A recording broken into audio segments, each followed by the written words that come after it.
ready. GMA Weather. Serbisyong totoo ng GMA News.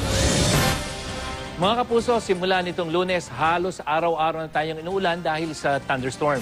Kung noong Mayo, hapon at gabi lang kadalasan nagkakaroon ng thunderstorm, ngayon mula umaga, nakararanas na rin tayo ng mga pagulan. Ang ganitong weather condition, hudyat na po na talagang nalalapit na ang tag-ulan na dulot ng hanging habagat. At di gaya ng thunderstorm kapag umiral na ang habagat, mula umaga hanggang gabi na asahan ng mga pagulan na maaaring tumagal na higit pa sa 2 oras. Katunayan, madaling araw pa lang bukas, may tsansa ng umulan dito sa Metro Manila base sa datos ng The Weather Company. At tataas pa yung posibilidad din habang papagabi.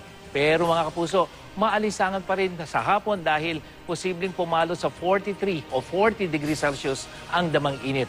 Posible ring umulan bukas niyan sa northern at central section ng Luzon.